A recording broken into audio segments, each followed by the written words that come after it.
अभिषेक उपाध्याय, आप सभी का हार्दिक धन्यवाद और आभार व्यक्त करता हूं। आज आम आदमी पार्टी की तिरंगा यात्रा थी लोनी विधानसभा में, और उसी में कुछ लोग जो आम आदमी पार्टी के समर्थक हैं वो मेरठ से आए हुए हैं और मातृशक्ति हैं। इनसे मेरठ की कुछ समस्याओं के बारे में बात करेंगे और वहाँ के विकास के मुद्दों पर बात करेंगे। जी नमस्कार। नमस्ते जी, आपका शुभ नाम? बबली देवी, जिला अध्यक्ष मेरठ महिलाओं के, मेरठ जिले की। जी, तो मेरठ में कैंडिडेट हो गया अनाउंस? नहीं, अभी नहीं हुआ। अभी नहीं हुआ। तो मेरठ की क्या क्या समस्याएं हैं जिन्हें अगर आम आदमी पार्टी आती है तो वो उनकी सुधार में कोई काम करेगी? सबसे पहले स्कूल, शिक्षा, बिजली, पानी फ्री, महिला को टिकट फ्री, ये सबसे पहला होगा। जिनसे दुखी है वहाँ पे सारी महिला बहुत ही परेशान है, और बहुत गंदे रास्ते। महिला सुरक्षा की बात करें मेरठ या उत्तर प्रदेश में तो वो कैसी है वर्तमान सरकार? नहीं, सुरक्षा नहीं है वहाँ पे, कोई चीज़ की भी नहीं है। बुलाते हैं कि कोई भी कोई एक बार आते हैं वहाँ वोट लेने के लिए, फिर मुँह ही नहीं दिखाते वहाँ। अभी मेरठ में कोई लड़कियों के साथ कोई घटना भी हुई है? वो मीरापुर में। जी, वो क्या घटना थी? क्या मीरापुर में घटना हुई है, वहाँ पे घर से ले गए उठा के, खूब शोर मचाया, किसी ने भी साथ नहीं दिया किसी का। हम कल वहीं पे गए, संजय सिंह भी गए, हम भी गए, हमें रात होगी 8 बज गए। हमें उनको हमदर्दी ही, इसलिए हम सभी लोग पार्टी के वहाँ पहुँचे। तो जिस लड़की या महिला के साथ घटना हुई है वो क्या दलित परिवार से है, क्या है? जी, आप इधर आइए। 17 लड़कियाँ। ऐसा है, जो मीरापुर के पास एक तोफेपुर एक गांव है, उसमें 17 लड़कियों को प्रैक्टिकल के बहाने, 10वीं क्लास की लड़कियां थी, उन्हें प्रैक्टिकल के बहाने किसी और अन्य कॉलेज में शिफ्ट करा गया। ठीक है। और उनको रात में रोका गया। ठीक है। फिर उनको खिचड़ी बना के दी गई, और जब उनकी जो बनाई खिचड़ी थी उसको कहा कि आपकी खिचड़ी जो सही से नहीं बनी है, कच्ची है, उसको फेंकवा दिया छत पर। और छत पे फेंकवाने के बाद फिर उन्होंने अपनी खुद की खिचड़ी बनवाई है, जैसे वहाँ के गाँव के निवासी बता रहे हैं, और उसमें कुछ नशीली दवाएं या कुछ ऐसी चीज़ें लगाई थी। तो उससे क्या हुआ कि लड़कियाँ बेहोश हो गई, और बेहोशी की हालत में एक लड़की बाथरूम में छुप गई डर की वजह से।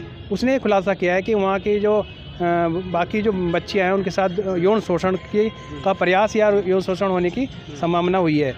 तो इसको देखते हुए कार्रवाई हुई है। वहाँ के जो 2 प्रिंसिपल हैं, विकास हैं एक, और एक चौहान है, विकास चौहान या अन्य है एक, उनको गिरफ्तार भी किया गया। लेकिन पुलिस ने एंड टाइम तक घटना को छुपाए रखा। हमारे माननीय सांसद संजय सिंह जी ने इस बात को उठाया संसद में, और अगले दिन वो प्रेजेंट हुए उस गांव में, हम भी उनके साथ थे। तो वहाँ का माहौल बिल्कुल डरा हुआ था गांव का, जैसे किसी दबंग लोगों ने उनको डरा कर रखा हुआ। तो हमारे माननीय संजय सिंह ने मांग की है पुलिस प्रशासन से कि इनको सुरक्षा मुहैया कराई जाए, और समय समय पर क्या नाम है, इनके परिवार को देख रेख में रखा जाए, ताकि ये किसी दबाव में आके पीड़ित परिवार को का शोषण न कर सके। कहने का मतलब ये है कि यूपी सरकार जो यौन उत्पीड़न है, बलात्कार जैसी घटनाएं हैं, वो उत्तर प्रदेश में नहीं रोक पाई है। लेकिन इन घटनाओं के होने के पीछे आप किसको जिम्मेदार मानते हैं, या ये घटनाएं क्यों हो रही हैं? देखिए, भाजपा जब शासन में आई थी तो उन्होंने कहा था बेटी बचाओ बेटी पढ़ाओ, लेकिन आज देखिए शिक्षा के मंदिर के अंदर बेटियाँ सुरक्षित नहीं है। बहुत गंभीर विषय है ये।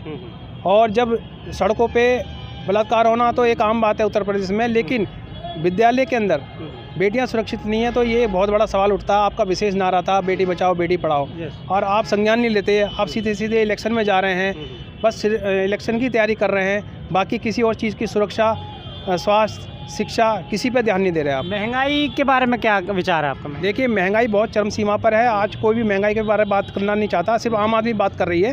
हमारे माननीय संजय सिंह जी समय समय पर बात उठाते रहे महंगाई की।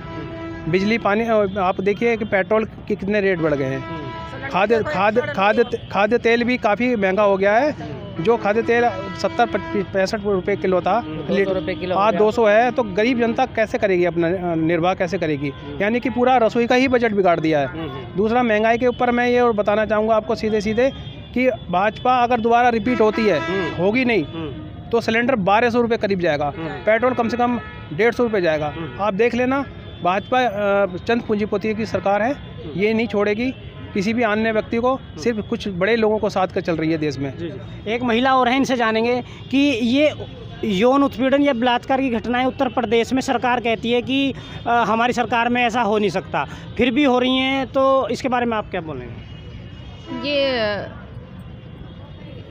इस पे कड़ी कार्रवाई नहीं की जा रही, और दूसरा पुलिस का भी कानून तो अपना ये नहीं कर रही, और हमारे जो नागरिक हैं उनका भी थोड़ा ढीले है ये, और इस वजह से। मेरठ से हैं आप? जी। तो मेरठ में और कोई महिलाओं की कुछ समस्याएं जिनके बारे में आप बताएं? महिलाओं की ये काफ़ी समस्याएं हैं। पढ़ाई की, एक अच्छे स्कूल में अच्छी सरकारी स्कूलों में अच्छी शिक्षा नहीं दी जा रही, और दूसरा ये मेडिकल, एक जच्चा बच्चा को भी काफ़ी दूर दूर तक जाना पड़ता है। हॉस्पिटल की व्यवस्था नहीं है महिलाओं के लिए। हाँ जी, वो समय पे टाइम से नहीं पहुंच पाती, साफ सफाई नहीं है, काफ़ी समस्याएं हैं। हॉस्पिटल में साफ सफाई नहीं है। एक जी महिला और हैं, वो बताएंगे। जी बताइए। जी, हमें तो क्या नाम बहुत महिलाओं को इतनी समस्या है कि पानी की भी समस्या, और उसकी और टैक्स की समस्या, गैस की समस्या, सारी समस्या है। मैं आपको ये आपके माध्यम से मैं एक संदेश देना चाहता हूँ। मेरठ की हालत बद से बदतर हो रही है, जबकि पूरे मेरठ के सांसद, विधायक और यहाँ की सभासद भी मेरठ में बीजेपी से ही है। एक ही पार्टी से है, बीजेपी से हैं, और बीजेपी का गढ़ माना जाता है। आप देखेंगे मेरठ की हालत इससे बदतर इसलिए होती है, मैं उदाहरण समेत बता रहा हूँ आपको। लोहिया नगर में एक कूड़ों का, ये केवल आपके विचार हैं या पूरी जो मेरठ की जनता है, वो पूरी मेरठ की जनता ही परेशान है, या ये आपके अपने विचार हैं? परेशान नहीं है, पूरी जनता की बात आपके माध्यम से मैं पहले कह चुका हूँ, रखना चाहता हूँ। लोहिया नगर में पहाड़ बनता जा रहा कूड़ों का, कूड़ा निस्तारण के वहाँ प्लांट बनाया गया। प्लांट को इसने निचले स्तर पर लगाया गया कि वहाँ पानी भरता है, और वहाँ के जो कर्मचारी हैं वो भाग गए, वो काम नहीं कर रहे। और आज की डेट में अगर आप पता करें, पेपर में भी, कल के पेपर में भी आया है कि कूड़ा का प्लांट बंद पड़ा है। अगर एक दिन भी प्लांट बंद होता है तो कई टन कूड़ा इकट्ठा हो जाता है। तो क्यों नहीं ये सभासद और आपके सभासद, विधायक और आपके ये जो जितने भी नगर निगम है, ये क्यों नहीं देख रहा? कारण क्या है, इनकी रुचि साफ सफाई में नहीं है। माननीय प्रधानमंत्री जी का विशेष वो है फोकस कि आप साफ सफाई पे ध्यान दें, लेकिन बद से बदतर हालत हो रही है मेरठ की। इतनी सारी परियोजना के पैसे आ रहे हैं, वो कहाँ जा रहे हैं? बात करें मेरठ की, गाजियाबाद की तरह ही मेरठ में जो सांसद हैं वो भी बीजेपी से हैं, जो वहाँ एमएलए हैं वो भी बीजेपी से हैं।